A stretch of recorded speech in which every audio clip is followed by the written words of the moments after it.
जे आहे त्याच्यामध्ये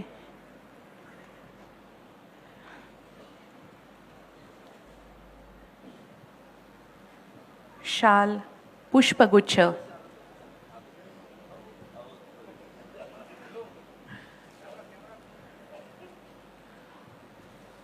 आणि लोकमान्य टिळक यांचा पुतळा या सन्मानाचे स्वरूप आहे.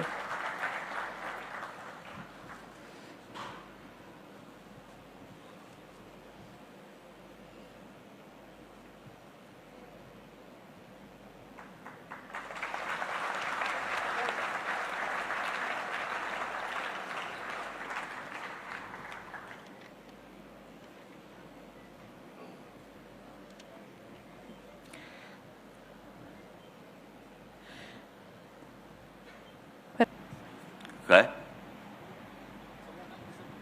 कोणाला दिसत नाही? कोणाला दिसत नाही? ऐकू येते? बस झालं मग.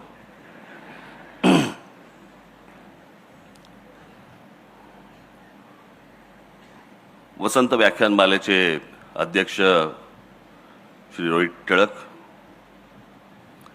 आणि आज इथे सर्व जमलेल्या माझ्या मराठी बांधवांनो, भगिनींनो आणि मातांनो, आलेल्या सर्व माझ्या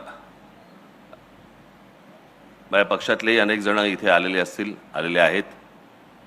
माझी सर्वांना विनंती आहे, हाशा टाळ्या वगैरे या सगळ्या गोष्टी असतात. फक्त माझं भाषण चालू असताना, माझं बोलणं चालू असताना कृपया कोणी घोषणा देऊ नयेत. धन्यवाद.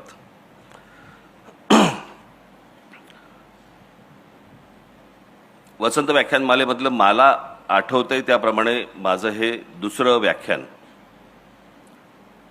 मला का व्याख्यानाला बोलवतात मला आजपर्यंत कळलेलं नाहीये. मी भाषण करणारा माणूस आहे. व्याख्यान देणं हे विचारवंतांचं काम असतं आणि ती माणसं येऊन देत असतात. हां, जरा कमी झालं तरच बरं होईल. हां, पण जरा कमी करा. हां, छान. मागे जेव्हा माझं व्याख्यान झालं होतं त्यावेळेला मला असं वाटतं मागच्या बाहेर एक पटांगण आहे, बरोबर ना? त्या पटांगणामध्ये माझं व्याख्यान झालं होतं. त्याला बरीच वर्ष झाली आता, म्हणजे साधारणपणे त्याला 25-30 वर्ष झाली असतील. आणि त्याच्यानंतर माझं आज इथे व्याख्यान होतंय.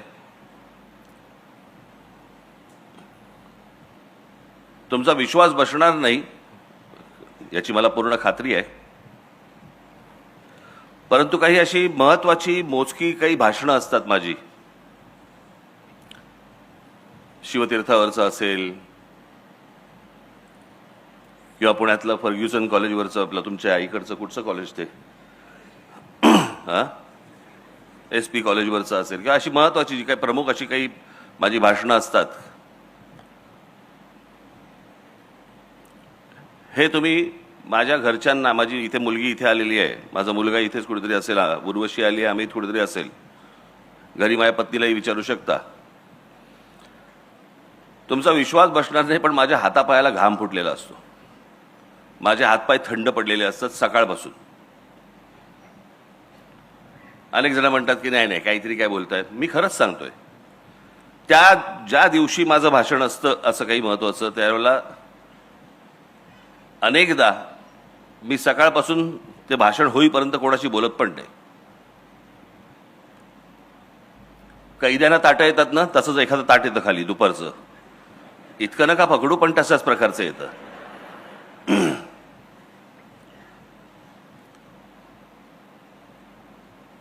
आणि का आज माझी ही अवस्था का आहे याचं कारण, मी भाषण करणारा माणूस आहे. मला व्याख्यान एका विषयामध्ये, व्याख्यान हे एका विषयाशी संबंधित तुम्हाला बोलायचं असतं.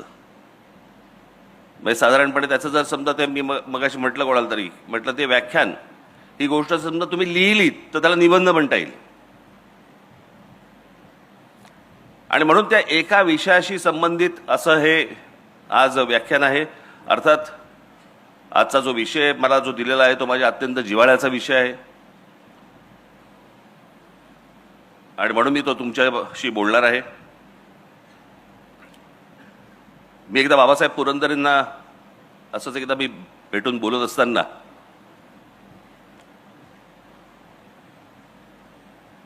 शिवछत्रपतींच्या इतिहासामधनं बाबासाहेबांनी आतापर्यंत महाराष्ट्राला काय सांगितलं. मी म्हटलं बाबासाहेब शिवछत्रपतींचा इतिहास आपण वाचत आलो. सण सणावळीसाठी म्हणून वाचायचा नसतो इतिहास. कोण कधी जन्माला आलं, कोण कधी गेलं, ज्यांना लक्षात ठेवायचं त्यांनी लक्षात ठेवावं. आपण त्यातनं बोध काय घेतोय. आणि एक अप्रतिम मला त्यांनी गोष्ट सांगितली बाबासाहेबांनी, आणि मला त्यांनी सांगितलं की शिवचरित्र वाचताना किंवा ऐकताना त्यातनं बोध काय घ्यायचा, तर शिवछत्रपती आजच्या काळात तुम्ही कसं जगावं हे त्या काळात सांगत होते. आज आपण ज्या काळामध्ये जगतो आहोत त्या काळामध्ये कसं जगलं पाहिजे हे जर समजा शिवछत्रपतींचा इतिहास वाचला तर त्यांच्या प्रत्येक गोष्टीतनं आपण काय वाचतो. आपण आग्र्याहून सुटका वाचतो, अफजल खानाचा वध वाचतो, शाहिस्तेखानाची बोटं छाटली ती वाचतो, सिद्धी जोहरचा वेढा तोडून महाराज कसे आले ते बघतो. परंतु या 50 वर्षामध्ये, आयुष्याच्या 50 वर्षामध्ये त्या माणसाने आपल्याला काय सांगितलं, आपल्याला काय शिकवलं, महाराष्ट्राने ह्याच्या पुढे कसं जगलं पाहिजे, कसं राहिलं पाहिजे, कसं वागलं पाहिजे.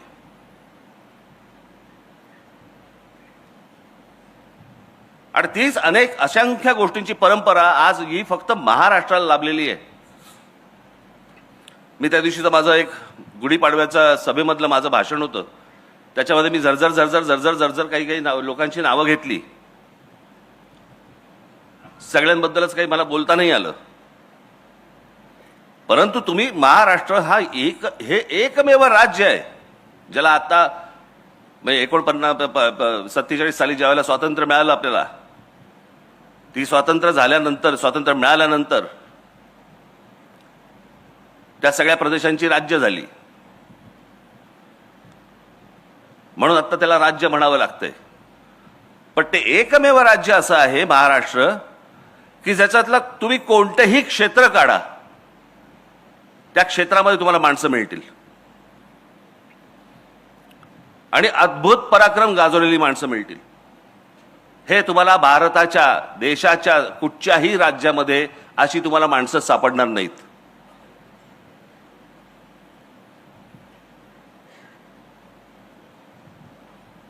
म्हणून मी आज तुमच्या समोर, आज इथे मी तो जो मी आलेख दाखवला होता, जे काही लोकांसमोर तुम्ही सगळ्यांसमोर जे दाखवलं होतं, फक्त झरझर तुमच्या समोर फक्त मांडणार आहे की महाराष्ट्राचं कर्तृत्व काय, महाराष्ट्राची ओळख काय. म्हणजे मी तुम्हाला आत्ता एक फक्त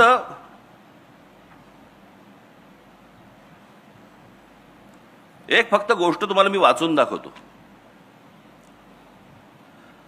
हा साधारणपणे त्याचा मराठीत भावार्थ आहे. हा फक्त भावार्थ आहे, तेवढा भावार्थ म्हणून तुम्ही फक्त बघितलं पाहिजे त्याच्याकडे. हे साधारणपणे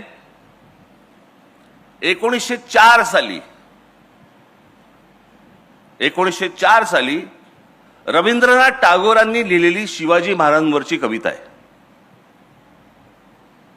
कुठे? बंगाल.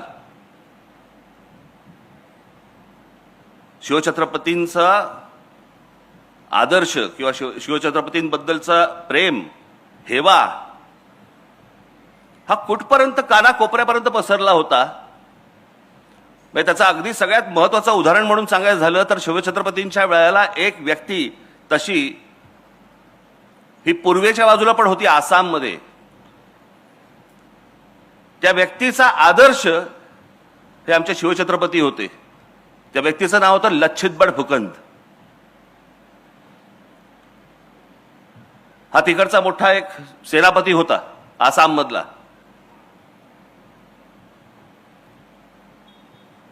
या सर्व लोकांना शिवछत्रपती माहिती आहेत, महाराष्ट्राला नाही कळले. ती टागोरांची फक्त मी तुम्हाला भावार्थ फक्त वाचून दाखवतो, तुमच्या लक्षात येईल. त्याला काही कवितेचं असं स्वरूप नाहीये.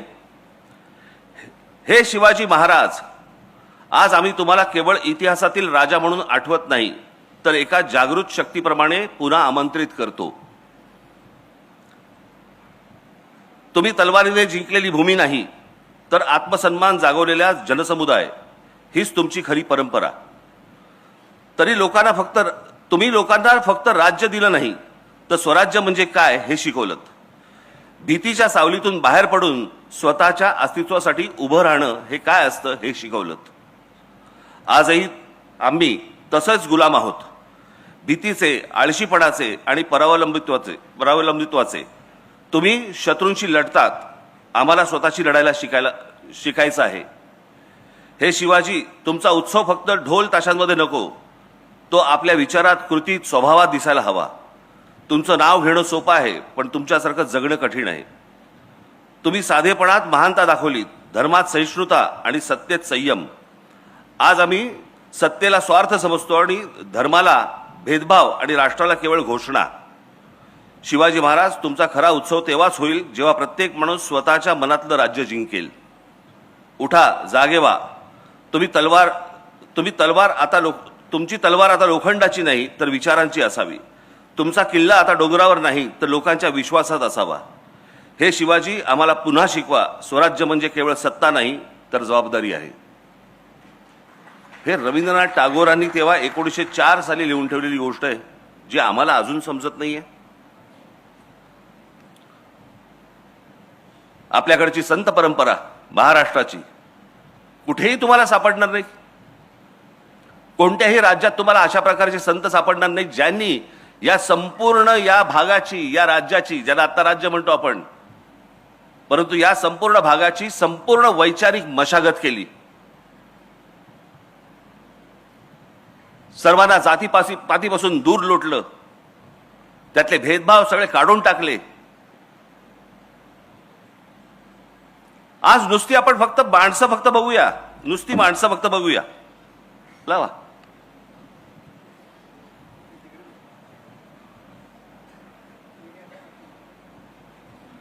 संत ज्ञानेश्वर, संत तुकाराम, संत रामदास, संत जनाबाई, संत नामदेव, संत एकनाथ, संत नामदेव. आज जर समजा तुम्ही पंजाबमध्ये गेलात, तर पंजाबमध्ये देखील त्यांचा प्रचंड मोठे आज त्यांचे भक्त तुम्हाला पंजाबमध्ये मिळतील. या लोकांनी हे संपूर्ण संत गाडगे बाबा, आज खरं तर सरकारची जी काय तो आहे ना, काय स्वच्छ भारत योजना, आज स्वच्छ भारत योजनेचा खरा सिंबल हा आमचे गाडगे बाबा पाहिजे होते.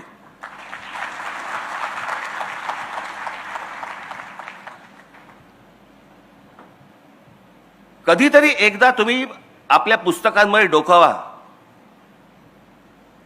आणि महाराष्ट्राची नुसती फक्त परंपरा जरी नुसती बघत आलात, यांनी आम्हाला काय शिकवले. आज जे तुम्ही जगताय ना, आज ज्या वातावरणामध्ये, मी अनेकदा म्हणतो ना, हे बाहेरचे राज्यांमधले जे लोंढे येतात, बाहेरच्या राज्यांमधले लोक महाराष्ट्रामध्ये येतात. काय येतात? कारण जे महाराष्ट्रामध्ये वातावरण आहे ते भारताच्या कुठच्याही राज्यांमध्ये नाही आहे.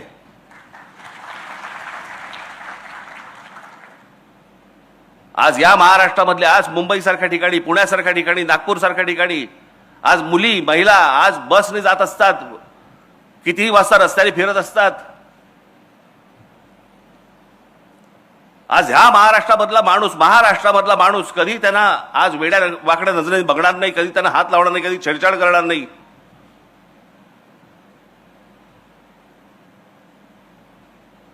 हे अनेक महिला, अनेक मुली, अनेक मुलं हे त्यांचा प्रदेश सोडून महाराष्ट्रामध्ये येतात. अनेक मुली स्वतः येऊन सांगतात की आम्ही दिल्लीसारख्या ठिकाणी, दिल्लीच्या बसमध्ये, त्यांच्या परिवहन बस जी काय सेवा आहे त्या बसमध्ये आम्ही बसू शकत नाही, आम्हाला भीती वाटते. 7 नंतर दिल्लीसारख्या ठिकाणी, देशाची राजधानी, 7 नंतर आम्हाला फिरायला भीती वाटते.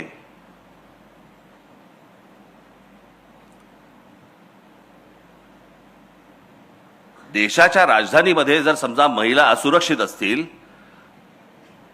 आणि त्या सर्वांना आज सगळेजण, आज तुम्ही मुंबईमध्ये बघा, हरभजन सिंग पासून सगळेजण आज मुंबईत स्थायिक झालेत. कोणाकोणाची घरं नाहीत म्हणून सांगा. सगळेजण आपापल्या प्रदेशामधनं आले आणि इथे मुंबईमध्ये पुण्यामध्ये स्थायिक झाले. का झाले? कारण असं वातावरणच मिळत नाही. हे वातावरण कशामुळे निर्माण झालं? ही वैचारिक बैठक महाराष्ट्राची कशातनं निर्माण झाली? यांच्यामुळे. अशी असंख्य माणसं आहेत.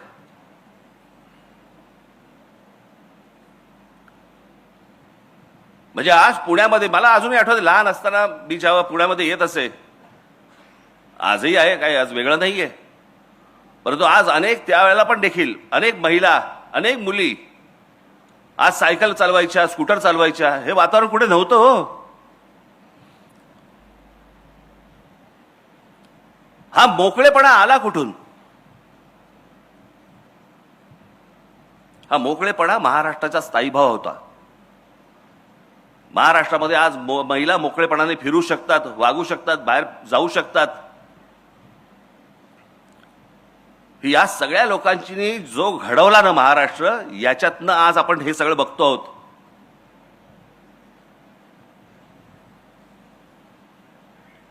आपण दरवेळेला म्हणतो की मोगलांनी आक्रमण केलं, ह्यांनी आक्रमण केलं, त्यांनी आक्रमण केलं, पण ह्या सगळ्या आक्रमणामध्ये बंडखोरीचा विचार हा पहिला जर कोणाच्या मनात आला असेल तर तो एका स्त्रीच्या मनात आला की ह्यांच्या विरुद्ध बंड झालं पाहिजे. माझ्या भूमीवरती माझं राज्य असलं पाहिजे आणि माझ्या भूमीवरचं माझं राज्य, तिथून तो शब्द आला स्वराज्य. तो एका बंडखोर एका मुलीमध्ये आला, जिने आपल्या वडिलांना सांगायचा प्रयत्न केला, त्यानंतर आपल्या नवऱ्याला सांगायचा प्रयत्न केला.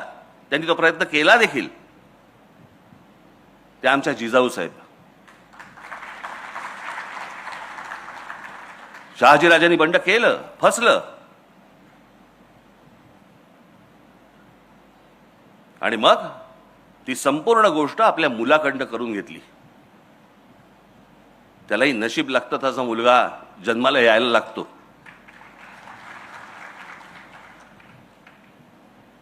पण विचार करा, आपण शिवछत्रपती या सगळ्या गोष्टी बोलतो, परंतु त्यावेळेला संपूर्ण जो काही पगडा होता, जो मोघली पगडा होता, भाषेवरचा फारसी पगडा होता,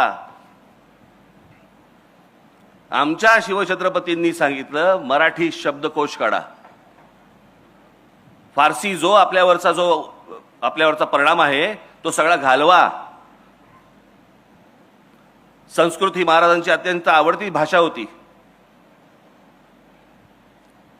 आणि मराठी शब्दकोश निर्माण करण्याचं सगळ्यात मोठं काम हे शिवछत्रपतींनी केलं. त्यावेळेला आम्ही नुसतेच फक्त छत्रपती शिवाजी महाराज की जय आम्ही घोषणा देणार, पण आपण भाषा कशी बोलतो आहोत, आपण काय बोलतो आहोत, कसं बोलतो आहोत, आज लक्ष आहे का या गोष्टींकडे आपलं?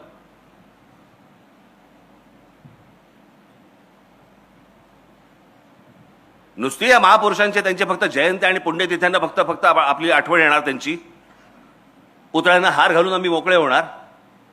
त्यांनी काय सांगितलं हे आपण संपूर्णपणे विसरलेलो आहोत आणि म्हणून आज महाराष्ट्राची ही अवस्था आहे.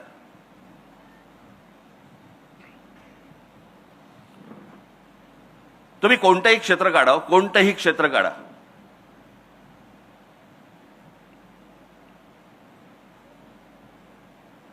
आज शिवछत्रपतींच्या नंतर संपूर्ण साम्राज्याचा सगळा कुठपर्यंत पसरवलं ते पेशव्यांनी पसरवलं, मराठा साम्राज्याने पसरवलं. काय केलं? शिवछत्रपतींचा विचार पसरवला. तो शिवछत्रपतींचा विचार कुठून कुठपर्यंत पसरवला? जवळपास 125 वर्ष या संपूर्ण हिंद प्रांतावरती मराठ्यांचं राज्य होतं. आज ज्याला आपण भारत म्हणतोय ना, या भारतामध्ये अनेक आहेत. बंगाल आहे, पंजाब आहे, तामिळनाडू आहे, गुजरात आहे, अनेक आहेत. परंतु महाराष्ट्र हा एकमेव आहे ज्यांनी संपूर्ण या भूमीवरती राज्य केलं 125 वर्ष, आणि याच्यातनं नंतर फक्त ब्रिटिश आले, पण या देशातला कोणी नाही उभा राहिला. म्हणजे जे ब्रिटिश आले ते मराठा साम्राज्य बाजूला काढून पुढे आले. तोपर्यंत मराठा साम्राज्य होतं. आम्ही विसरून गेलो आम्ही कोण होतो, आम्ही कोण आहोत, आमची ताकद काय होती, आम्हाला लोक कसे विचारायचे, आम्ही सगळं विसरून गेलेलो आहोत. मी कालच म्हटलं ना, हे रोजचे हे कोणी IPL मध्ये गुंतलेलं आहे, कोणी 2020 मध्ये गेलेला आहे, अजून कोणीतरी दुसऱ्या कुठच्याही कॉन्सर्टमध्ये आहे, कोणीतरी OTT वरती पिक्चर बघतोय, कोणीतरी ते इंस्टाग्रामवरती ढकलतायत.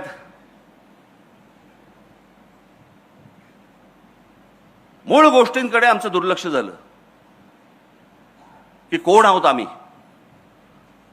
आम्हाला हे कोणी शिकवलं, आमची भाषा काय, आमची मराठी भाषा.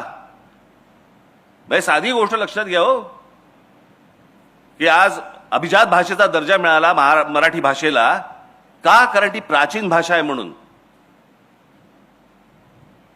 आणि आमच्याकडे वाद कसले चालू आहेत महाराष्ट्रामध्ये? हिंदी लादण्याचे. हिंदी ही साधारणपणे आता 150 वर्षापूर्वीची, फार फार तर 200 वर्षापूर्वीची भाषा आहे, 150-200 वर्षापूर्वीची.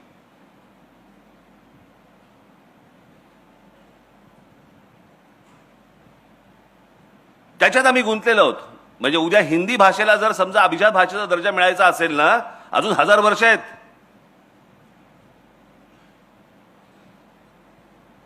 आम्ही गुंतलोय त्याच्यात. भाषेचा कडवटपणा काय असतो ना, आत्ताची एक फक्त तुम्हाला क्लिप दाखवतो. आत्ताची एक गोष्ट दाखवतो. बंगालमधली आहे, सामान्य सर्वसामान्य माणसं आहेत रस्त्यावरची, त्यांच्याशी एक माणूस बोलतोय. ते काय बोलतायत फक्त ऐका. मोठ्याने लाव रे जरा, आवाज नाही का? परत लावते, आवाज मोठा कर त्याचा. हिंदी बांग्ला मुझे आता नहीं, सीख रहा हूँ मैं धीरे-धीरे. थोड़ी हिंदी मुझे मालूम बाकी आती है और 2-4 चीजें आती है. आप लोग हिंदी नहीं ना? बांग्ला नहीं होता.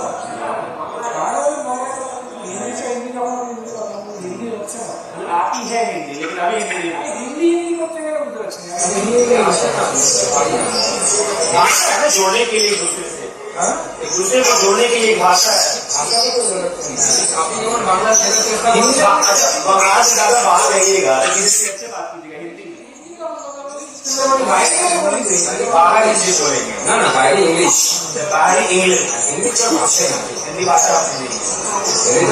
আপনি যেমন বাংলা শিখছেন, আমরা যেমন হিন্দি শিখছি. क्या नाम है आपका? আপনি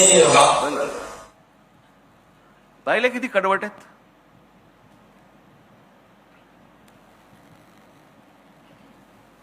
तुम्ही जोपर्यंत कडवट राहणार नाही, तुम्ही जोपर्यंत कडवट होणार नाही, तोपर्यंत ह्या गोष्टी अशाच होत राहणार.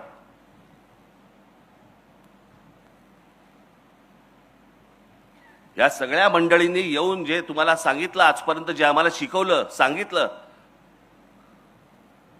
वानखेडे स्टेडियमवरच्या भर मॅच मध्ये ज्या वेळेला आमचा सचिन तेंडुलकर येतो ना, त्यावेळेला पहिलं भाषण तो मराठीत करतो. मला अभिमान वाटतो त्याचा. होय, भारत रत्न आहे, पण आपली भाषा नाही विसरला, आपलं राज्य नाही विसरलं, आपली माणसं नाही विसरला, आपली जागा नाही विसरला. आणि आमची लोक, इतरचे लोक येतात, त्यांच्याशी भांडताना पण हिंदीत भांडतात. बरं, तुला येत पण नाही हिंदी.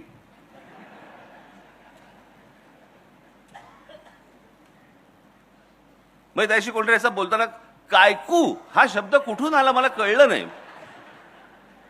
हा कुठच्याही भाषेत नाहीये शब्द. ऐसा कायकू करताय, कायकू कुठून आला हा शब्द? बरं बोल, माझा भाषा कुठचीच वाईट नसते.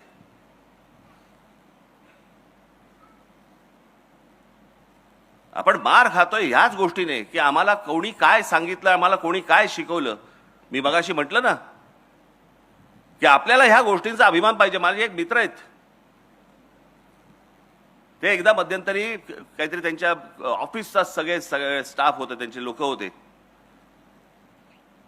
मला असं वाटतं टाइम्स ऑफ इंडिया मधले होते. ही गोष्ट आता झाली त्याला 15 वर्ष झाली, 10-15 वर्ष झाली.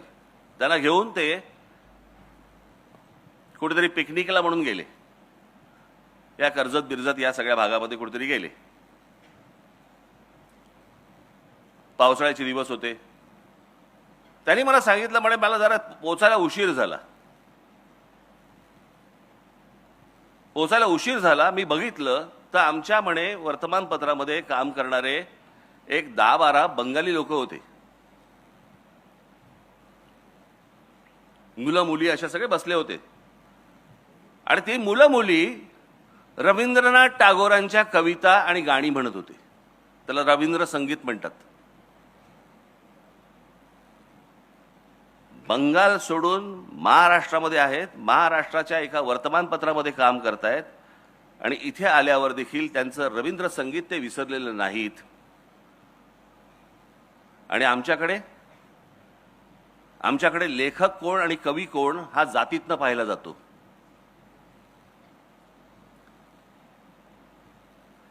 तुम्ही मराठी म्हणून एकत्र कधी येऊच नाहीत याचा पूर्णपणे बंदोबस्त केलेला आहे. तुमचा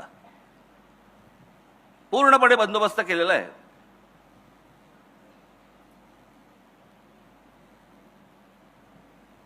आता काल परवाकडे कोणतरी ते कोणी साधू आहेत ना, संधी साधू, कोणालाही पेव फुटत. त्याशी एका बाबाची एकाने मस्त उतरवली. मी कुठेतरी त्याची कोणाकडे तरी क्लिप पाहिली, ती फार फार सुंदर उतरवली त्याची. त्याने विचारलं, काय बाबा, सीता स्वयंवर में रावण जी आए थे क्या? बरं, आता ह्यांना काही सगळंच माहिती असतं ना, वरती काही लावलं की सगळंच माहिती असतं. तर बोला, हाँ आए थे. अच्छा, तो उनको न्योता देने कौन गया था? तो बोले, नहीं, वो राम जी के कोई थे, उनके साथ वाले जो थे उनको न्योता देने गए थे. अच्छा, तो न्योता पहुंच गया वहां पे? तो बोले, हाँ, इसीलिए तो आ गए. अच्छा,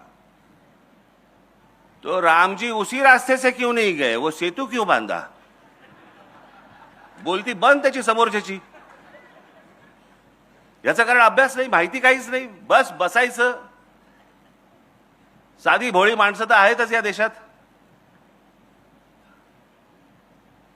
ही सगळी माणसं इथे येणार आणि कसा वाद पेटवायचा फक्त बघा. वाद फक्त पेटवायची.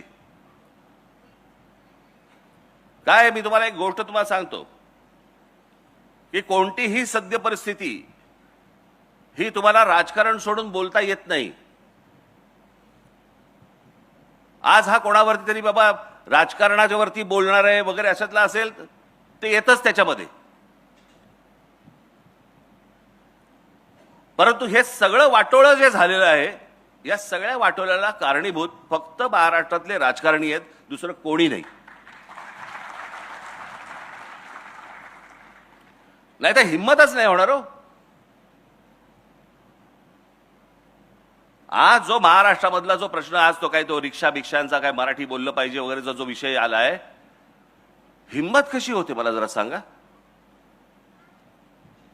नाही मराठी बोलणार. तुमच्या राज्यात येऊन तुम्हाला ते सांगतायत की नाही मराठी बोलणार आम्ही, आणि त्याच्यावरती आमचे मंत्री त्यांना सांगतायत बरं बरं ठीक आहे, 4 महिने अजून घ्या, मराठी शिका. हिंमत नाही तुमची? लायसन्सच रद्द करा.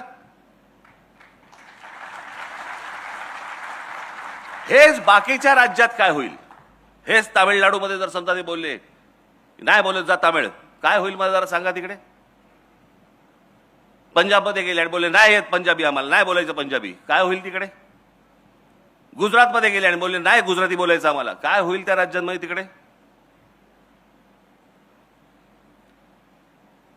मराठी टिकवायची असेल तर ती वरपासून खालपर्यंत टिकवायला लागते.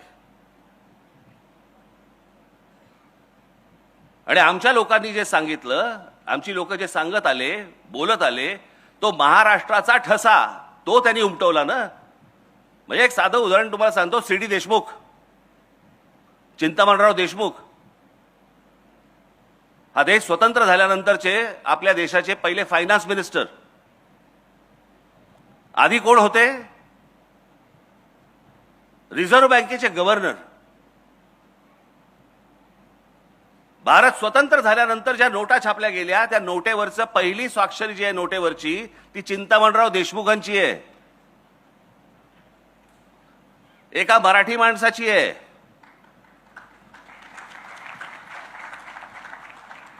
पण ज्या वेळेला संयुक्त महाराष्ट्राचा लढा पेटला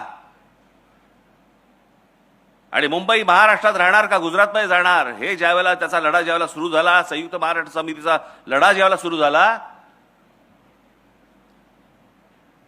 त्यावेळेला लोकसभेमध्ये या चिंतामणराव देशमुखांनी पंडित जवाहरलाल नेहरूंना सांगितलं की तुमच्या मनामध्ये महाराष्ट्राबद्दल चांगला विचार नाहीये. मुंबई ही महाराष्ट्रामध्ये राहणार आणि हा माझा राजीनामा.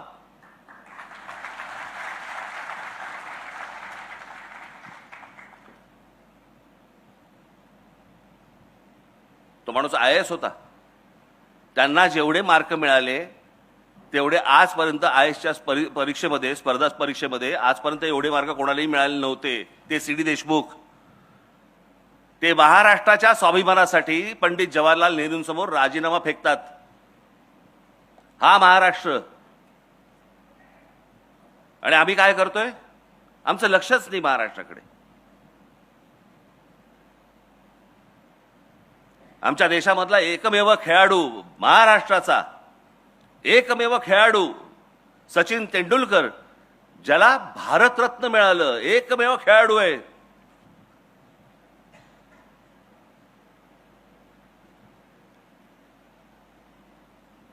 आम्हाला काय, मॅच बघतोय, आनंद घेतोय, बस झालं, संपला विषय. हे दुसऱ्या कोणत्याही राज्यामध्ये असतं ना, त्यांचं काय केलं असतं. थोडा लाईट लावा रे लोकांमध्ये. मला असं वाटतं मी एकटाच बोलतोय. लोकांमधले लाईट आहेत का? माझ्यावरचा नाही, हा बघ. हा, लोकांमध्ये आहेत की नाही लाईट? अरे तापायला लागलं रे माझ्या मागे. हा,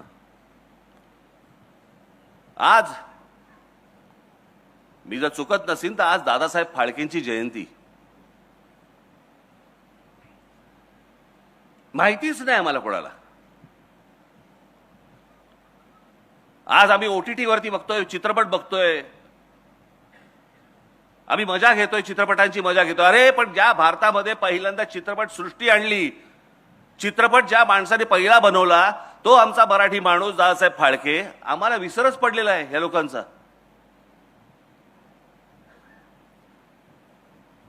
बाई सत्यजित रे यांना ऑस्करचा लाईफ टाईम अचिव्हमेंट अवॉर्ड मिळाला. ऑस्करचा लाईफ टाईम अचिव्हमेंट अवॉर्ड हा सत्यजित रेंना मिळाला, पण आमच्या व्ही शांतारामांना नाही मिळाला, आमच्या दादासाहेब फाळकेंना नाही मिळाला, आमच्या बाबूराव पेंटरांना नाही मिळाला. आमची लॉबीच नाही. आमच्या राज्यकर्त्यांना, आमच्या पुढाऱ्यांना वाटलं पाहिजे की आमची माणसं आम्ही मोठी केली पाहिजेत. काही नाही, निरुत्साह.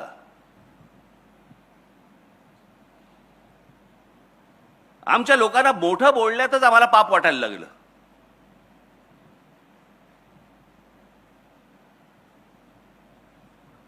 तुम्ही सायन्स अँड टेक्नॉलॉजी घ्या, त्यात मराठी माणसं आहेत. कुठे आहेत ती?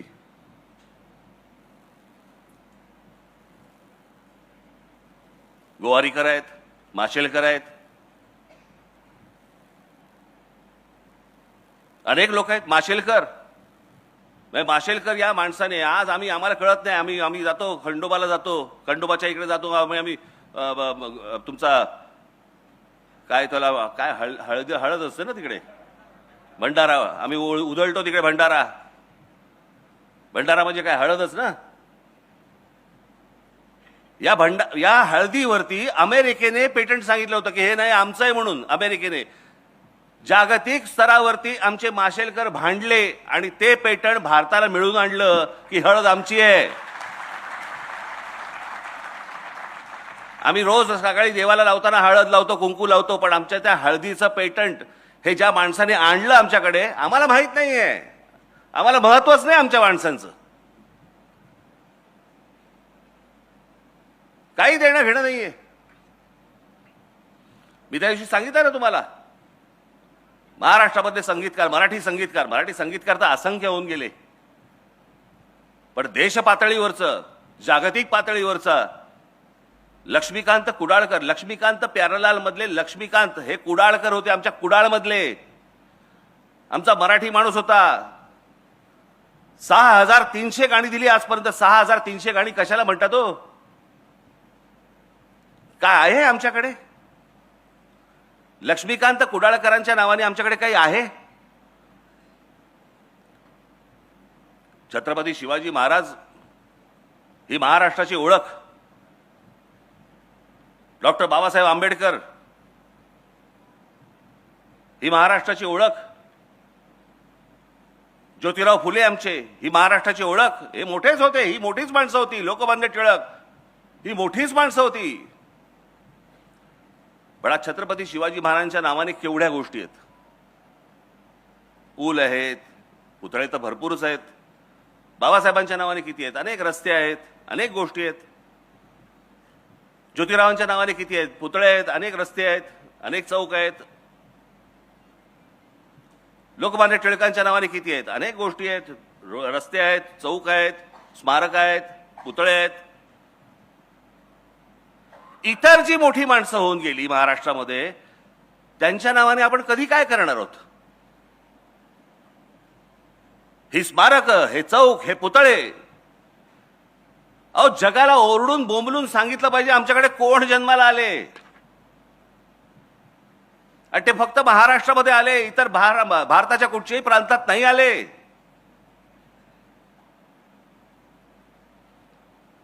काँग्रेसची स्थापना याच महाराष्ट्रात झाली.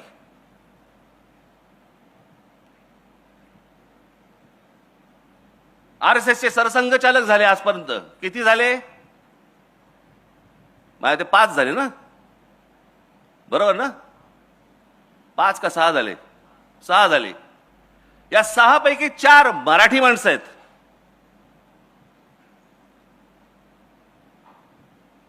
म्हणजे या देशामध्ये सर्वात मोठे जे काही पक्ष किंवा संघटना ज्या काही उभ्या राहिल्या, आपण त्याच्याकडे ह्या पक्षाचा आहे, आपण तो त्या पक्षाचा आहे. अरे महाराष्ट्रातला आहे हे आपण का विसरतोय? लता मंगेशकर एवढी मोठी मोठी गायिका, भारतरत्न लता मंगेशकरांच्या नावाने काय महाराष्ट्रामध्ये जरा सांगा मला. आत्ता आशाताई गेल्या. किशोरी आमोणकर, अहो भीमसेन अण्णा, भीमसेन जोशींच्या नावाने काय आपल्याकडे महाराष्ट्रामध्ये. हे जर दुसऱ्या राज्यामध्ये जन्माला आले असते ना, त्यांनी ओरडून ओरडून जगाला सांगितलं असतं अरे आमच्याकडे कोण रत्न जन्माला आली. आम्ही पडलोय कशामध्ये, सापडलोय कशामध्ये? आम्ही जातीपातीत सापडलोय. लोकमान्य टिळक ना ब्राह्मण होते, जाऊन दे, आपल्याला काय करायचंय. महात्मा ज्योतिराव फुले ना माळी होते, आपल्याला काय करायचंय. बाबासाहेब आंबेडकर ते दलित होते, त्याला काय, आपल्याला काय करायचंय. शिवाजी महाराज ते काय मराठ्यांचे राजे. हे आमच्याकडेच सगळं सुरू केलं. हे आम्हीच लोकांनी सुरू केलं. आम्हीच आमच्या महापुरुषांना जातीपातीमध्ये आम्ही विभागलं. आम्हीच आमच्या लेखकांना, कवींना, आम्ही सगळ्यांना आम्ही जातीमध्येच बघायला लागलो. पुस्तकाचं नाव नाही बघायचं, पुस्तकाचा लेखक बघायचा आणि त्याप्रमाणे पुस्तक विकत घ्यायचं की नाही घ्यायचं आम्ही ठरवायचं. कोण काय बोललंय याच्यावरती आम्हाला काही देणं घेणंच नाही रे. इतका विभागलेला, इतका बेसावध मराठी माणसापेक्षा दुसरा माणूस नाही भूतलावरती.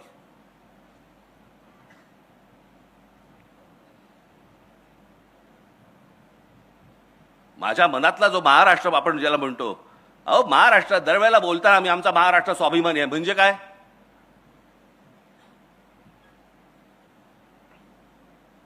म्हणजे काय आम्हाला कळतच नाही. बरं, अनेक सुशिक्षित लोक आहेत त्यांनाही समजत नाही. मी नेहमी सांगत असतो ना, माणूस सुशिक्षित असून उपयोगाचा नाहीये, तो माणूस सुज्ञ असावा लागतो. ते मध्यंतरी काय ते झालं ना, ते काय सिंदूर काय ते युद्ध काय ते झालं सगळं, आणि मग सगळे जण सुरू झाले, कराची ले लिया, इस्लामाबाद ले लिया, आणि काय अजून काय घेतलं, लाहोर ले लिया. साला म्हटलं हे घेऊन करायचं काय याचं? समजा उद्या लाहोर घेतलं तर लाहोरमध्ये सत्ता कोणाची? म्हणजे बाकी सगळं पाकिस्तानचं, मध्ये लाहोर फक्त भारताची. असं कसं होऊ शकतं? काहीही थापा मारतात आणि आमचे लोक टाळ्या वाजवतात. घेतलं बरं का एकदाच लाहोर, जणू का हात सोडून आला होता तिकडनं. काही माहिती नाही, कशाचा कशाला काही पत्ता नाहीये. आपल्या जगामध्ये, आपल्याच विश्वामध्ये दंगलेले असतात, रमलेले असतात. जा एकदा बाहेरच्या राज्यांमध्ये बघा, दुसऱ्या भाषांमध्ये कधी दुकानाच्या पाट्या तरी लागतात का बघा. आज महाराष्ट्रामध्ये अनेक ठिकाणी, आज भाईंदर बिंदर या ठाणा बिणा अनेक ठिकाणी आज गुजराती पाट्या लागतात. पुण्यामध्ये गुजराती पाट्या लागतात. माझा भाषेला विरोध नाहीये, भाषा तिकडे गुजरातमध्ये, भाषा कुठलीही चांगली, पण ते तिकडे त्या राज्यात, ज्या राज्याची राजभाषा जी आहे त्याच भाषेमध्ये इकडचे बोर्ड लागणार. याच्यावरती आपण ठाम राहिलं पाहिजे. आणि मग माझ्या सहकाऱ्यांनी उद्या सर समजा काहीतरी केलं की लगेच आमचेच बोलणार. खरं तर मारायला नव्हतं पाहिजे. मग काय करायला पाहिजे होतं? आरती ओवाळायला पाहिजे होती त्याची. काय करायला पाहिजे होतं? सर्वात महत्वाची गोष्ट कोणती? यांची हिम्मत होते. या सगळ्या गोष्टी, आम्ही मराठी बोलणार नाही, तुमच्या राज्यात आम्ही गुजराती पाटी लावू, आम्ही तुमच्या राज्यात येऊन आम्ही मुंबईला बॉम्बे म्हणू. म्हणजे गंमत बघा, बॉम्बेचं मुंबई, खरं तर मुंबईच नाव आहे त्याचं, आणि मद्रासचं चेन्नई हे एकाच वेळेला झालंय. 96 साली का 97 साली. पण सगळे लोक बोलताना बरोबर चेन्नई बोलणार आणि इथे बोलताना बॉम्बे म्हणणार. हॉटेलची नावं बदललेली लक्षात राहतात रे. ओबेरॉयचं ट्रायडंट झालं की लगेच लक्षात राहते यांच्या. नाही ट्रायडंटला जायचंय. अरे पूर्वी ओबेरॉय होतं ना. नाही आता ट्रायडंट झालं. मग मुंबई झालेलं लक्षात राहत नाही. बरं, तो आमचा भावनेचा विषय आहे. तिथे 7 आयलंड्स होती, बेटं होती. त्या 7 बेटांवरती फक्त एक मंदिर होतं, ते मुंबा देवीचं मंदिर होतं. आणि मराठी माणूस देवीला आई म्हणतो. तो तिथे जाताना कुठे चाललास? मुंबईला चाललो, मुंबईचं दर्शन घ्यायला चाललो. याच्यातनं ते मुंबई हे नाव आलं.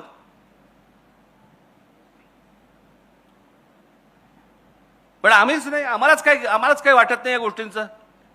एखादा समोरचा काही बोलला की बाबा काय बॉम्बेला जाऊन आलो, आम्ही पण काही लक्ष देत नाही. मागे एका चित्रपटामध्ये केलं होतं त्यांनी. चित्रपटामध्ये बॉम्बे बॉम्बे बॉम्बे उल्लेख होता. मला कळलं. म्हटलं जर नाही काढलं तर बांबू बांबू बांबू एवढंच फक्त लक्षात ठेव.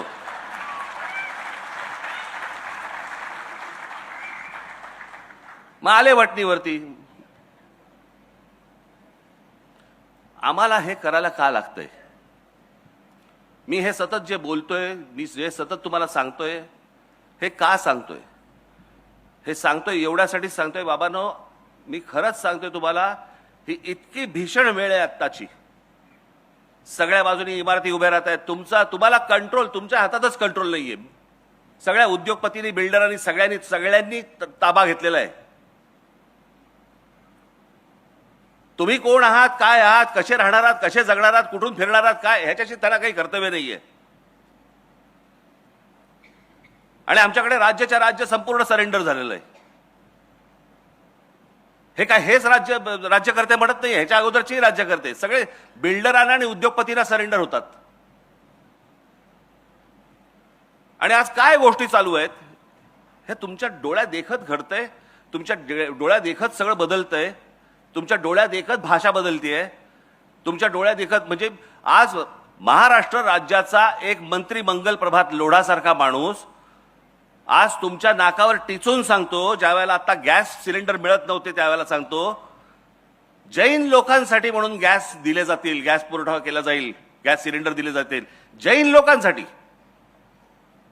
महाराष्ट्र राज्याचा मंत्री जैन लोकांसाठी काम करणार. महाराष्ट्र राज्यासाठी काम करायला पाहिजे हे सोडून ह्यांची हिंमत कशी होते? याची हिंमत एवढ्यासाठी होते कारण तुम्ही अंगावर जात नाही आणि आम्ही अंगावरती गेल्यानंतर तुम्ही बोलता हे कशाला अंगावर जात आहेत. पण हे त्याशिवाय होणार नाही. मला या विषयामध्ये बोलण्यासारख्या असंख्य अनेक गोष्टी आहेत, परंतु या सगळ्या गोष्टींना एक कुठेतरी राजकीय किनार आहे म्हणून मला या व्यासपीठावर मांडायची नाहीये. नजीकच्या काळात ज्याला भाषण करीन त्याला टराटरा फाडून ठेवीन, पण आज नको. माझी तुम्हाला विनंती आहे की महाराष्ट्र काय होता, महाराष्ट्र काय आहे हे एकदा तुम्ही जरा वाचा, समजून घ्या. ही माणसं कोण होती? मी फक्त तुम्हाला एक झरझर फक्त तुमच्यासमोर फक्त दाखवून घेतो तुम्हाला, म्हणजे तुमच्या लक्षात येईल की आपण काय गमावलंय, खरं तर काय कमावलं होतं. दाखव. महाराज मगाशी सांगितलंच तुम्हाला यांच्याबद्दल काय, मी काय सांगणार. जा पुढे. संभाजीराजांबद्दल जा पुढे. बाळाजी विश्वनाथ पेशवे, पहिले बाजीराव पेशवे, अहिल्याबाई होळकर, तात्या टोपे, हे सगळे आम्ही पुस्तकात बघितलेत, वाचले, लक्षात नाही, आम्हाला माहितीच नाही. झाशीची राणी लक्ष्मीबाई. मी गंमत सांगतो तुम्हाला. माझे एक मित्र आहेत, आता जाऊ देत, ते सोडून द्या. हा इथे आपला इथे काय जा पुढे, मागे जा जरा. हा लक्ष्मीबाईंचा पुतळा. हा इथे पुतळा आहे नाही का? हा बालगंधर्वच्या इकडे. मी गाडी चालवत होतो, माझ्या बाजूला बसले होते, तर मी म्हटलं, असं बघितलं, म्हटलं काय लक्ष्मीबाईंचा पुतळा केलाय, सुंदर केलाय ना? हो हो छान केला. झाशीच्या राणींसारखा पण दिसतो ना? मी बोललोच नाही पुढे. मी पुढचा प्रवास मी सहज नुसतं न बोलताच आलो. मी म्हटलं जाऊ दे, मरू द्यायला काय समजून सांगणार.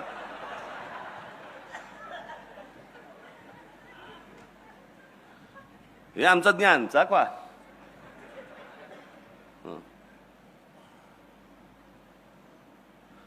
एक मिनिट मागे जा. हे भाऊ लक्ष्मण अजिंक्य हे आपल्याला माहिती नसतील, परंतु मुंबईतला भाऊचा धक्का यांनी बांधला. जिथे कोकणामध्ये येणाऱ्या सगळ्या बोटी ज्या यायच्या त्यांच्यासाठी जो धक्का बांधला गेला, हे जे सांगतात ना मराठी माणसाचं कॉन्ट्रीब्युशन काय, पुढे जा. नाना जगन्नाथ शंकर शेठ. मी फक्त तुमचं त्यांचं वक्तव्य वाचून दाखवतो मला. जगन्नाथ शंकर शेठ शिक्षण, वाहतूक आणि संस्था उभ्या करत त्यांनी मुंबईला केवळ व्यापार केंद्र न ठेवता विचारांचं महानगर बनवलं. यांचं सगळ्यात मोठे कॉन्ट्रीब्युशन ब्रिटिशांच्या बरोबरीने, म्हणजे माणसं आमची शिकली पाहिजेत, ब्रिटिशांचा काळ होता, त्यांना बरोबर घेऊन पण भारतासाठी आपल्या माणसांसाठी त्यांनी शाळा कॉलेज उभी केली. कोणती? एल्फिन्स्टन कॉलेज यांच्यामुळे, विल्सन कॉलेज यांच्यामुळे, सर जे स्कूल ऑफ आर्ट यांच्यामुळे, ग्रँड मेडिकल यांच्यामुळे. हे या माणसामुळे झालेलं आहे. आम्हाला काही त्याचं पडलेलं नाहीये. कोण नाना शंकर शेठ, कोण आहे ती माणसं, काही देणं घेणं नाही आम्हाला. जा पुढे. सीताराम खंडेराव वैद्य. सीताराम खंडेराव वैद्य तुम्ही ऐकाल ना, हे आर्किटेक्ट होते. म्हणजे मी तुम्हाला सांगतो, मी जिथे राहतो बरोबर त्याच्या मागच्या बाजूला यांचे मला असं वाटतं नातू राहत होते. नातू रमेश वैद्य म्हणून, बरं का.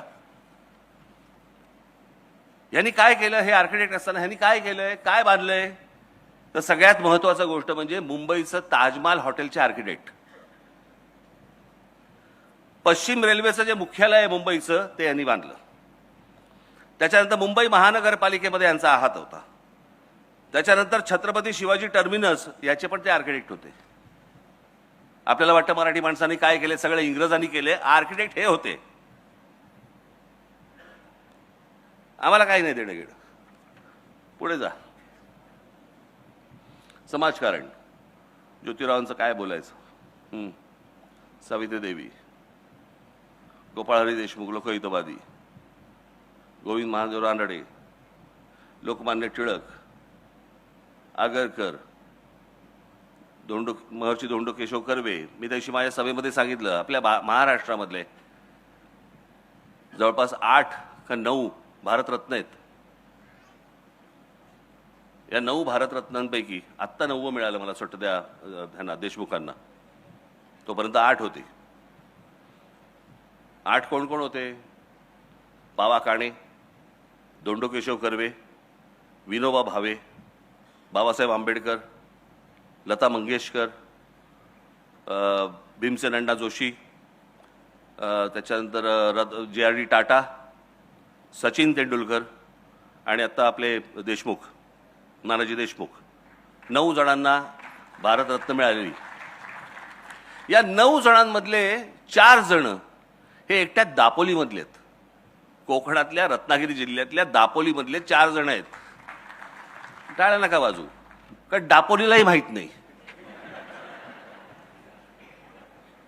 आणि माहिती असेल तरी हा ठीक आहे आमच्याकडे होऊन गेले. आपल्याकडे काय साधारणपणे मोठ्या माणसांचं फारसं कौतुक करू नये असं म्हणतात. कौतुक केल्याने माणसं चढतात, जरा चढून जातात. आता हे काय गेलेले आहेत. पण आमच्याकडे काही नाही त्या गोष्टींचं कौतुक. 4 माणसं म्हणजे त्यातले बाबासाहेबांचा फक्त जन्म हा इंदोरचा आहे. बाकी संपूर्ण बालपण सगळं जण हे सगळं दापोलीमध्ये गेलं. पण आमच्या महाराष्ट्राला ह्याचं काही कौतुक माहितीच नाही की पावा काणे कोण, महर्षी धोंडो केशव कर्वे कोण, विनोबा भावे. विनोबा भावे यांची भूदान चळवळ माहिती आहे का तुम्हाला? मला काहीही माहित नाही. भूदान चळवळ विनोबा भावेंची, ज्यांनी श्रीमंतांकडच्या जमिनी त्यावेळेला घेतल्या आणि सरकारला दिल्या आणि त्या योग्य पद्धतीने वापरल्या गेल्या. किती एकर दिल्या? 40 लाख एकर. ती संपूर्ण जी पदयात्रा त्यांची जी झाली होती देशभर, त्या देशभर पदयात्रेमधनं, त्या भूदान चळवळीमधनं त्यांनी 40 लाख एकर जमीन श्रीमंतांकडनं काढून घेऊन सरकारला दिली.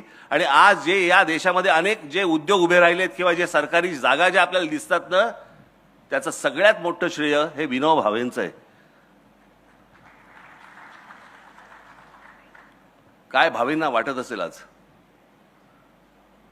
की ज्या जमिनी मी काढून सरकारला दिल्या होत्या तेच सरकार आज त्या जमिनी काढून त्या परत त्या श्रीमंतांकडे देत आहे, परत त्या उद्योगधंदेवाल्यांकडे देत आहेत. काय वाटलं असेल मी का आजपर्यंत एवढा देशभर चाललो आणि त्यातनं मला काय मिळालं? आम्हाला या लोकांचं काही वाटतच नाही आहे. लोकांचं पुढे जा. पंडित रमाबाई, आनंदीबाई जोशी, त्या काळामध्ये विचार करायचा परदेशामध्ये जायचं आणि डॉक्टर व्हायचं. विचार करून बघा त्या काळात, म्हणजे तो कोणता काळ होता? समुद्रावरनं गेल्यावर तुम्हाला हिंदू धर्मात तुम्ही राहणार नाही, तुम्हाला दुसऱ्या धर्मात जावं लागेल. काहीतरी आचाट विचाट काहीतरी कल्पना असायच्या त्यावेळेच्या. म्हणजे त्यावेळेला आमचे दादासाहेब फाळके देखील परदेशात गेलेच की, अनेक लोक गेले. गांधी गेले की, गांधीने कुठचा धर्म बदलला? पण त्यावेळेला ते काहीतरी असायचं, विहिरीत पाव टाकला की धर्म बदलतो. कुठला पाव टाकला की? सध्या प्लेटमध्ये पडला पाव तरी धर्म नाही बदलत होता. पण प्रश्न असा आहे की त्या काळामध्ये अशा प्रकारची मानसिकता लोकांमध्ये असताना अमेरिकेसारख्या ठिकाणी जायचं, डॉक्टर व्हायचं आणि यायचं. पहिली स्त्री डॉक्टर होणारी या देशामधली, तेही महाराष्ट्रामधलं महिलांचं कर्तृत्व हे जितकं अफाट आहे तेवढं तुम्हाला कुठच्याही राज्यामध्ये मिळणार नाही. तुम्हाला कोणत्याच राज्यात मिळणार नाही. पुढे जा. गोपाळकृष्ण गोखले, गांधीजींचे गुरु, ज्यांनी सांगितलं, महात्मा गांधींना सांगितलं पहिला देश फिर, देश बघ, देश समजला की काय करायचं हे आपोआप तुला समजेल. विठ्ठलरामजी शिंदे, शाहू महाराजांबद्दल काय सांगायचं? तुम्ही एकदा ह्यांच्याबद्दल वाचावं. मला मी तुम्हाला सांगतो ना, या एकेका माणसांवरती तुम्ही 1-1 तास बोलू शकू आपण. 1-1 तास. इतकी मोठी माणसं महाराष्ट्रात होऊन गेली. सावरकर, बाबासाहेब, प्रबोधनकार ठाकरे, भाऊराव पाटील, ताराबाई मोडक, विनोबा भावे सांगितलं मगाशी, नाना पाटील, क्रांतिसिंह नाना पाटील, चिंतामणरावांचं मगाशी सांगितलं तुम्हाला मी, पंजाबराव देशमुख, रामानंद तीर्थ. ही लक्षात ठेवा नावं आणि घरी जाऊन वाचा यांच्याबद्दल. यशवंतराव चव्हाण प्रचंड मोठं योगदान. आज आपण कोयना बिना बघतोय, धरण बिरण. आज महाराष्ट्राची औद्योगिक प्रगती जी सुरुवातीच्या काळामध्ये जी घडत गेली, मोठा झाला महाराष्ट्र, याचं मोठं श्रेय हे यशवंतरावांना जातं. कधी गेलात कोयना धरणावरती गेलात? कधी गेलात? मी गेलोय. पोच नसते ना, किंवा आपण कधी कुठची गोष्ट बोलली पाहिजे ह्याची माहिती नसते ना, अशा लोकांबरोबर गेलो तुम्ही. तिथे एक मोठी लिफ्ट होती. त्या लिफ्टमध्ये मला ते घेऊन गेले. बरं, ती लिफ्ट इतकी हळू होती, साधारणपणे 40 लोक त्या लिफ्टमध्ये जाऊ शकतील एवढी लिफ्ट होती. इतकी हळू होती की खाली जाईपर्यंत दाढी वाढते की काय, या लेवलला इतकी हळू चालली होती. बरं, ती जाताना खाली समोर भिंत कसली भिंत? कोयना धरणाची भिंत. माहिती, त्या साईडला पाणी खाली चालली आहे. माझ्या बाजूला सगळे जे काय इंजिनियर होते उत्साहात. राज ठाकरे आलेत. मी आपला चाललोय त्यांच्यावर खाली. साहेब, दिवसाला 100 भूकंप होता तिकडे. मी म्हटलं, अहो, हे बाहेर आल्यावरती सर्किट हाऊसवरती बोलता नाही का येणार आपल्याला? हे खाली जातानाची गोष्ट आहे का म्हटलं? कधी कुठची गोष्ट. पण तुम्ही कोयना धरण जरूर बघितलं पाहिजे. त्याचा पहिला टप्पा, दुसरा टप्पा, तिसरा टप्पा, जिकडे आज वीज निर्मिती होते ती जाऊन बघा. तुम्हाला मी पहिल्यांदा जेव्हा गेलो तेव्हा मला असं वाटलं जेम्स बॉन्डचा सेट आहे की काय. तुम्ही जाऊन फक्त बघा कोयना धरण, सहज जाऊन बघा की आपल्याकडे काय काय गोष्टी झाल्या त्या. माननीय बाळासाहेब ठाकरे, काय बोलायचं यांच्याबद्दल? संयुक्त महाराष्ट्र झाल्यानंतर, संयुक्त महाराष्ट्र समिती फुटल्यानंतर मराठी माणसांना एकत्र आणून संघटना बांधणारा हा माणूस, या देशामध्ये, संपूर्ण देशात हिंदूंना हिंदू म्हणून मतदान करायला लावणारा हा देशातला पहिला माणूस.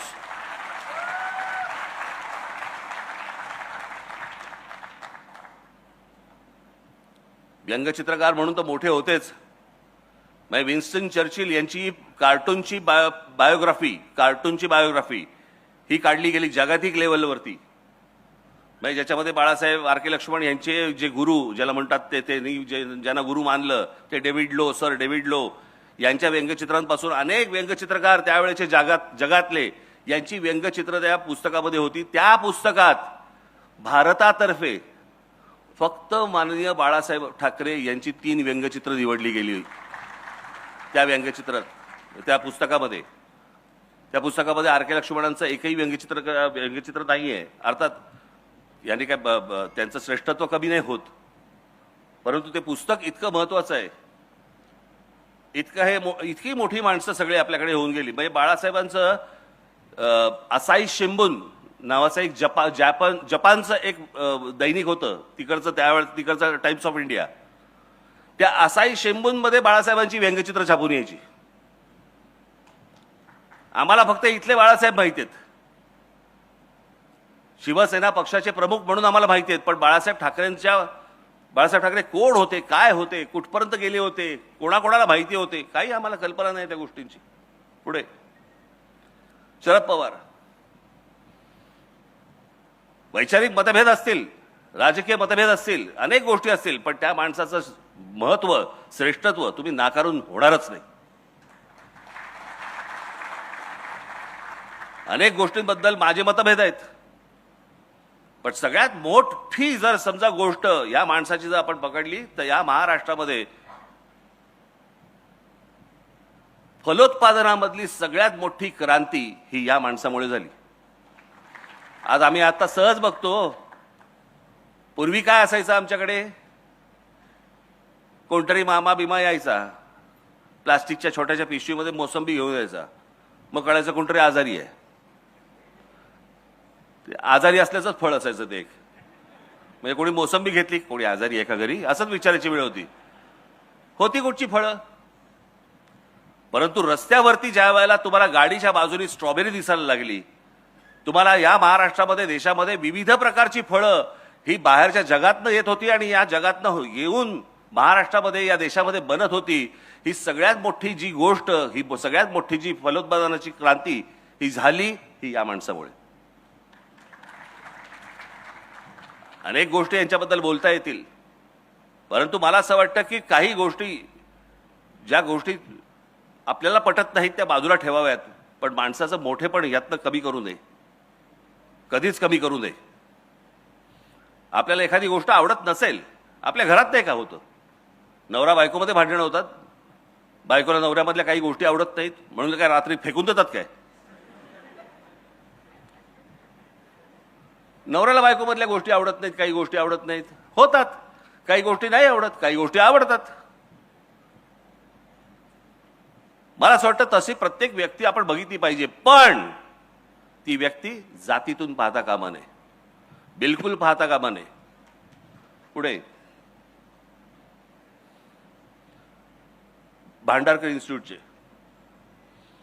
रामकृष्ण गोपाळ भांडारकर,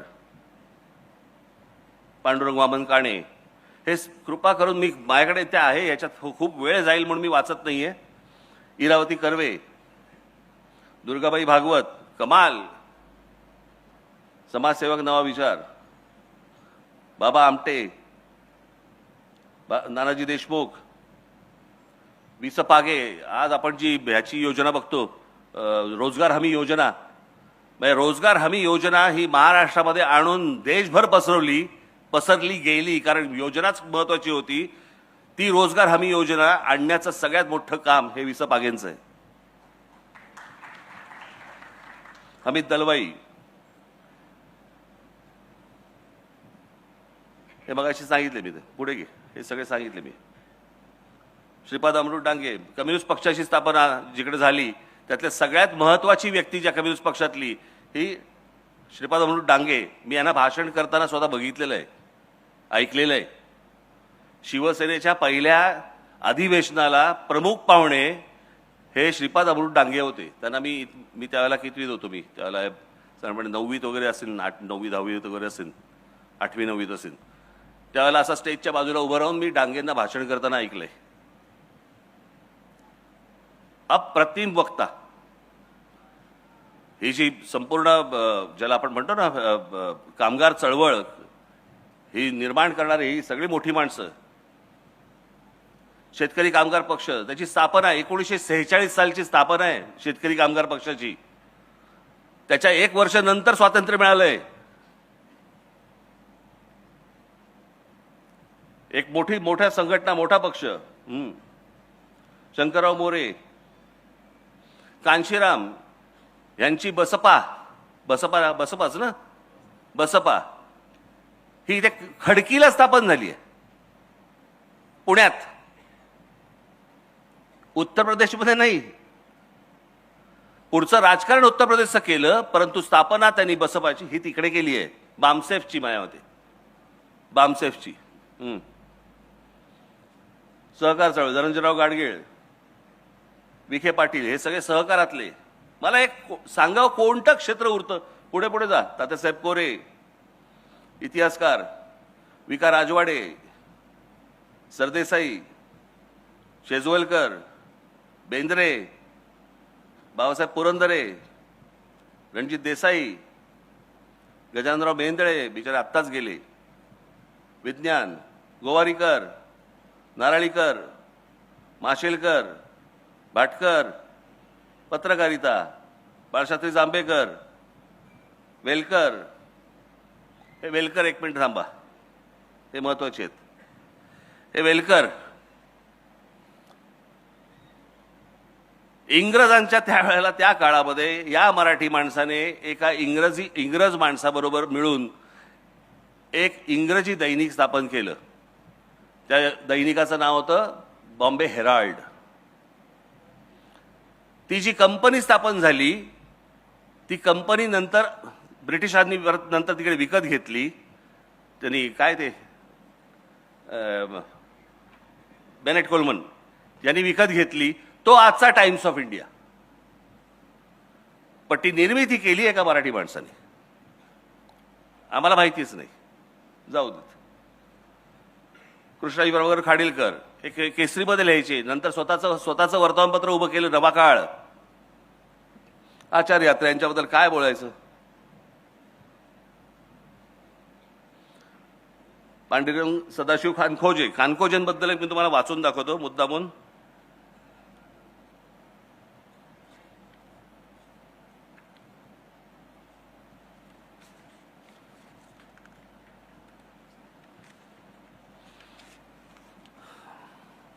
म्हणजे आपल्याला कळेल आपण कुठे पोहोचलोय ते.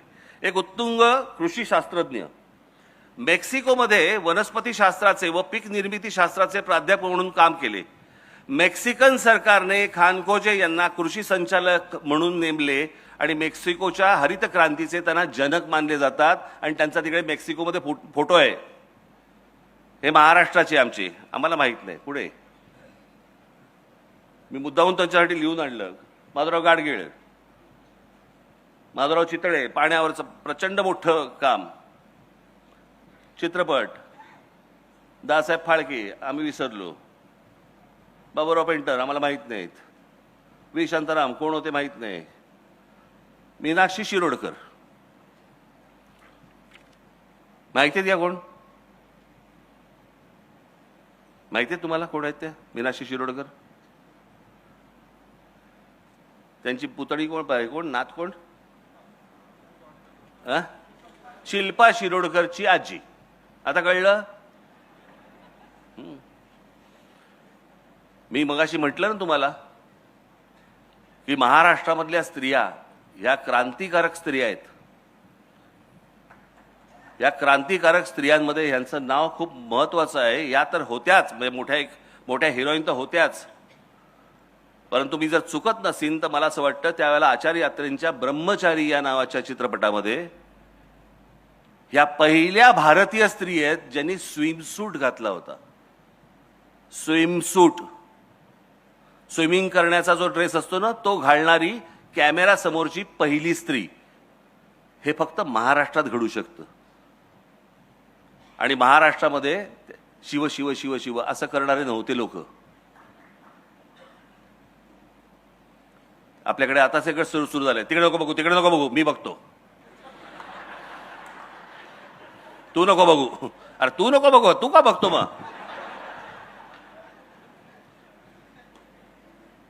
पुढे शोभना समर्थ. शोभना समर्थ ह्या तर हिरोईन होत्याच, पण यांची सगळ्यात मोठी देण मराठीमधली त्या म्हणजे त्यांच्या दोन्ही मुली, एक तनुजा आणि एक नूतन. या दोन मोठ्या हिरोईन ह्या त्यांच्या दोन्ही त्यांच्या मुली. पुढे जा. हे यांच्याबद्दल काय बोलावं. महाराष्ट्राचा सुपरस्टार.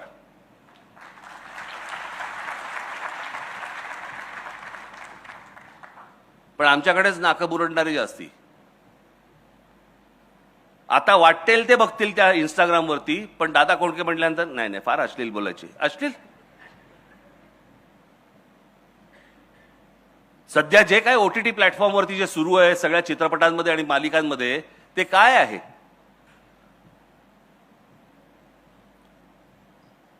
परंतु संपूर्ण हिंदी चित्रपट सृष्टीला देखील भुरळ घालणारा माणूस हा एकमेव माणूस होता. मी स्वतः बघितलेलं आहे. मी तुम्हाला सांगतो, आमच्या बांद्र्याच्या कलामंदिरमध्ये एकदा मी त्यांचा चित्रपट पाहायला गेलो होतो. आणि पुढे तो बॉक्स होता. बॉक्समध्ये आम्ही 4 जण होतो. बॉक्स काहीतरी एक 20चा बॉक्स होता. आम्ही 4 जण होतो. पुढचे 16 जण हे सगळे गुजराती होते आणि करून हसत होते. दादा कोंडकेंच्या चित्रपटाला आले होते. त्यांना समजतंय, ते येत आहेत, ते पाहतायत. आमच्या लोकांचं त्यांना फार महत्व.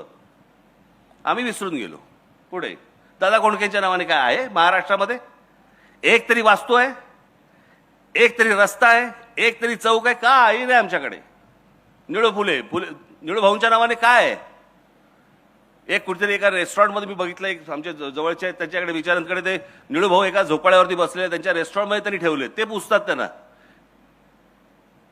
पण निळूभाऊंच्या नावाने काय काही नाही आमच्याकडे. नूतन पुढे जा, पुढे जा.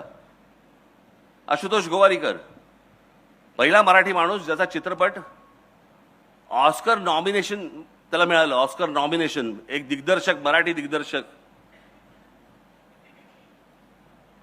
आम्ही विसरून गेलो. पुढे पुढे संगीतकार श्रीरामचंद्र, केवढा मोठा संगीतकार होऊन गेला. आमच्याकडे शिवाजी पार्कला एक कोपरा आहे, कोपरा, श्रीरामचंद्र चौक. अहो आमच्याकडे मुंबईला मोहम्मद रफींच्या नावाने चौक आहे. मोहम्मद रफी, म्हणजे मोहम्मद रफींच्या गाणी आजही सगळेजण ऐकतात. त्यांचे जगामध्ये इतके मोठे त्यांचे ऐकणारे लोक त्यांचे आहेत, फॉलोअर्स आहेत. आम्हाला काही त्याचं नाही, आम्ही आमच्या फक्त तिकडे बांधून ठेवलं एक चौक, मोहम्मद रफी चौक. पुढे कुडाळकरांचं सांगितलं मगाशी. हे सगळे संगीत मैफिल आपल्याकडची, एवढे सगळे संगीतकार आपल्याकडे होऊन गेले.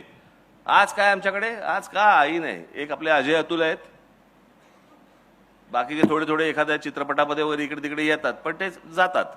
हे म्हणजे सतत सातत्याने नवनवीन अख्खं, म्हणजे तेवढा मैफिलच असायची हो वेगवेगळ्या गाण्यांची. म्हणजे जवळपास 60, 70, 80 हा सगळे 2 दशकं यांची सगळी गाणी ऐकत आलो आपण. पुढे भीमसेन अण्णा, काही आहे का आमच्याकडे, काही नाही.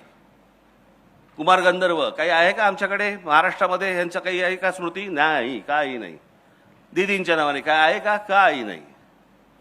किशोरीताईंच्या नावाने काय आहे का, काही नाही. कोणाच्याच नावाने काही नाही हो. आशाताईंच्या नावाने काही नाही. जितेंद्र अभिषेकींच्या नावाने काही नाही. चित्रकार धुरंधर, पी.ए. धोंड, आचरेकर, सातवळेकर, एस.एम. पंडित, दीनानाथ दलाल, काही नाही. मी एकदा राष्ट्रपती भवनात गेलो होतो, मोठमोठी त्यांच्याकडे तिकडे पेंटिंग्स आहेत राष्ट्रपती भवनामध्ये, राष्ट्रपतींची काढलेली, जुन्या राष्ट्रपतींची. मी कलामांना भेटायला गेलो होतो, मी असं सहज पाहिली तिकडे, म्हटलं आता येताना बघू. मोठमोठी पेंटिंग्स आहेत ती. मी गेलो, कलामांना भेटलो, भेटून बाहेर आलो, म्हटलं आता शांतपणे बघू. एक एक पेंटिंग बघताना जेव्हा खाली बघायचो, त्यातली जवळपास 70% पेंटिंग्स ही आमच्या मराठी लोकांची होती, मराठी चित्रकारांची होती. आम्हाला काही नाही त्याचं. पुढे गायतोंडे यांचं पेंटिंग आत्ता गेलं 2-3 वर्षापूर्वी झालं असेल, 40 कोटी रुपयाला गेलं.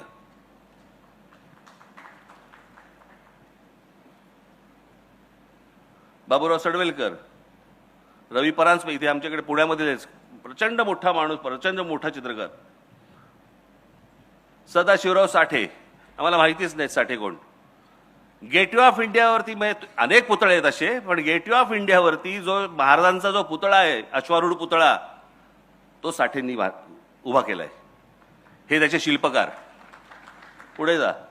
राम सुतार, आता गंमत सांगतो, राम सुतार प्रचंड मोठा शिल्पकार. किती मोठा, यांनी बनवलेल्या वल्लभभाई पटेलांच्या पुतळ्यावरती तो पुतळा चीनमध्ये गेला. चीनमध्ये तो प्रचंड मोठा पुतळा त्या पुतळ्यावरनं बनवला. आणि जो आता गुजरातमध्ये वल्लभभाई पटेलांचा पुतळा जो आहे ना, तो मूळ पुतळा राम सुतारांचा. आम्हाला माहित नाही, आम्ही जातोय तिकडे पुतळे बघतोय, वा वा छान, चला. उद्योग शंतराव किर्लोस्कर, पुणा. गरवारे इथेच. दाजी काका गाडगीळ, चितळे. एस एच केळकर म्हणजे जगभरामधली अनेक जी परफ्युम्स येतात तुम्हाला आज आपण वापरतो, याचा जो अर्क जातो ना अनेक ठिकाणचा, तो एस एच केळकरांकडनं जातो.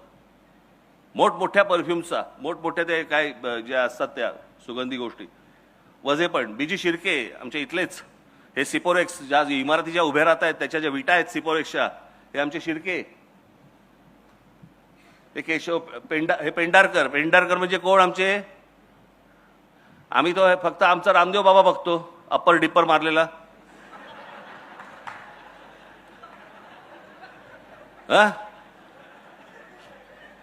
ते ट्रकवाले येतात ना अप्पर डिप्पर मारतात, एक अप्पर एक डिप्पर चालू असतं त्याचं. हे विको वज्रदंतीचे मालक, जे आजपर्यंत आम्ही ऐकत आलो वज्रदंती वज्रदंती विको वज्रदंती, हे विको वज्रदंतीचे मालक. पुढे वासुदेव कोलटकर कसले, मी मध्यंतरी एक माहिती आहे मुलाखत दिली होती, त्याच्यामध्ये मी सांगितलं होतं आमची ठाण्याची मिसळ मामलेदारची इतकी तिखट असते, ती इतकी तिखट असते की जेव्हा तुम्ही पैसे भरायला जाता त्याला एक माणूस पॅन्ट खाली करून कैलास जेवण लावून देतो.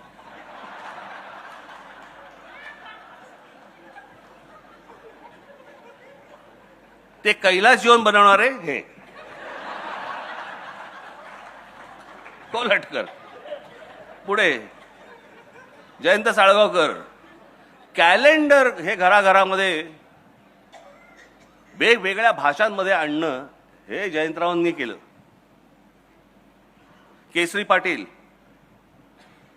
मराठी माणसाला जग दाखवलं. ही ती माणसं, केसरी टूर्स अँड ट्रॅव्हल्स, आणि हे राजा पाटील, राजा राणी ट्रॅव्हल्स, दोघे भाऊ, सख्खे भाऊ. सुभाष दांडेकर, आज पण पूर्वीपासून आजपर्यंत तुम्ही शाळेमधली मुलं कोणता कंपास बॉक्स वापरतात, कॅमलिनचा वापरतात. ते कॅमलिनचे जे मालक आहेत ते सुभाष दांडेकर. जे आजपर्यंत सगळे चित्रकार जे रंग वापरत आले ते कॅमलिनचे रंग वापरत आले. जे आजपर्यंत सगळ्यांचे ब्रश आणि पेन्सिल वापरत आले ते दांडेकर, हे सुभाष दांडेकर, हे कॅमलिनचे वापरत आले. हे आमचे सुभाष दांडेकर. आम्हाला नाही माहिती त्यांच्या नावाने काही आहे का महाराष्ट्रामध्ये, काही नाही. पुढे बाबा कल्याणी, इथलेच राजीव सामंत यांनी वाईन व्यवसायामध्ये, वाईनच्या व्यवसायामध्ये इतकी मोठी भरारी केली जगामध्ये. यांची सुलाच ना, सुला वाईन्स. अनेक लोक आज वाईन क्षेत्रामध्ये, वाईनरीजमध्ये आहेत, अनेक जण आहेत, परंतु वाईन हे मोठं केलं सगळं प्रकरण हे राजीव सामंत यांनी. पुढे आनंद देशपांडे, विठ्ठल कामत, रवी पंडित, बराबर पुढे जा रे, विष्णुदास भावे, राम गणेश गडकरी, बालगंधर्व, केशवराव भोसले, वसंत कानेटकर, तेंडुलकर. तेंडुलकरांची एक गोष्ट तुम्हाला सांगतो, शेवट जाता आता फक्त एक तुम्हाला गोष्ट सांगतो, बाकी राहू देत सगळे. मला जावेद अख्तरांनी सांगितलेली गोष्ट सांगतो तुम्हाला. मला जावेद अख्तरांनी मला सांगितलं की म्हणे आम्ही उत्तर प्रदेशमधले, खरं ते मध्य प्रदेश, उत्तर प्रदेशचे, म्हणजे आमच्याकडे आम्ही सगळेजण नाटक बिटक, आमच्याकडचं साहित्य, काव्य बिव्य, शेर, आम्ही सगळे त्याच्यामध्ये मशगूल. म्हणे काय आमच्याकडचं साहित्य आणि काय आमच्याकडच्या गोष्टी आणि काय ह्याच्यामध्येच आम्ही होतो. त्या तारुण्यामध्ये मी ते सगळं घेऊन की आम्ही कोण आहोत, आम्ही कोणतरी आहोत असं घेऊन म्हणे आम्ही महाराष्ट्रामध्ये आलो.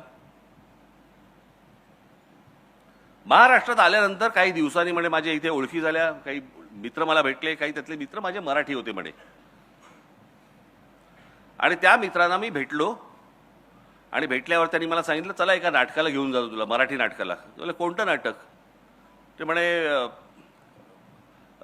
काय ते शांतता कोर्ट चालू आहे. आणि म्हणे मी ते बघायला गेलो. हे त्यांचं वाक्य सांगतो, मी ते नाटक पाहिलं आणि त्या क्षणाला मला असं वाटलं मी थोबाडीत मारून घ्यावी.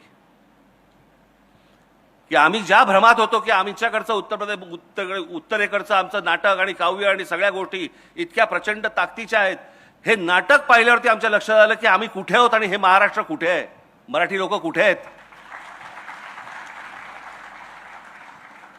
हे बाहेरच्यांना जाणवते महाराष्ट्राचं महत्व, महाराष्ट्राला कधी जाणवणार आहे? तुम्हाला कधी कळणार आहे आपण कोण आहोत, आपल्याकडे काय आहे, आपल्याकडे काय ताकद, आपले पूर्वज काय बोलून गेले. हे आपले पूर्वजच. या लोकांनी इतक्या खस्ता खाल्ल्या, इतकी तपश्चर्या केली, इतक्या गोष्टी केल्यात या महाराष्ट्रासाठी, ज्याचं या महाराष्ट्राला शून्य कौतुक आहे. आणि आम्हाला काही त्याच्याशी देणं घेणं नाहीच. आम्ही सहज दुसऱ्याशी सहज हिंदीमध्ये बोलायला लागतो. माझं तुम्हाला फक्त सांगणं आहे आज, बाकी सगळं सोडून द्या. सगळ्या गोष्टी होत राहतील, आम्ही त्या सगळ्या गोष्टी करत राहू. महाराष्ट्रामधल्या मराठी माणसांनी फक्त मराठीमध्ये बोलावं, समोरचा हिंदीत बोलला तरी चालेल.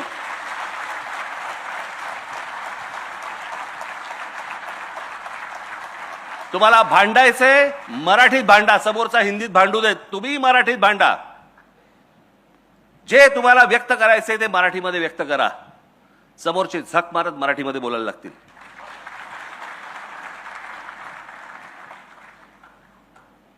आज मला मराठी बोलणारा महाराष्ट्र हा माझ्या स्वप्नातला महाराष्ट्र आहे, हा माझ्या मनातला महाराष्ट्र आहे. एकदा तुम्ही भाषेवरती जर समजा टणक राहिलात आणि कडक राहिलात, बाकीच्या गोष्टी आपोआप घडतील. माझी तुम्हाला हात जोडून सगळ्यांना विनंती आहे, तुम्ही इथे जमलेल्या सर्वांना आणि इथे माझे प्रसार माध्यमाचे लोक जे आले असतील त्यांच्या मार्फत जे महाराष्ट्रामध्ये जे कोणी लोक बघत असतील, ऐकत असतील, त्या सर्वांना माझं सांगणं आहे, जिथे कुठे जाल, जिथे कुठे बोलाल, ज्यांच्याशी कोणाशी बोलाल, समोरचा मराठी असो अमराठी असो, कोणी म्हणजे कुणी असू देता मराठी, तुम्ही सगळेजण त्याच्याशी मराठीमध्ये बोलावं एवढी फक्त हात जोडून विनंती करतो. आज रोहितराव, मला तुम्ही आज इथे बोलवलं, मला माहिती नाही मी किती वेळ बोललो, बोलण्याच्या ओघात जरा जास्ती बोललो असेल, परंतु समजून घ्या माझं म्हणणं काय आहे ते, आणि त्याप्रमाणे मला असं वाटतं याच्या पुढचा महाराष्ट्र आपण सगळेजण घडू ही एक इच्छा व्यक्त करतो आणि आपण सर्वांची मी रजा घेतो. धन्यवाद. जय हिंद, जय महाराष्ट्र.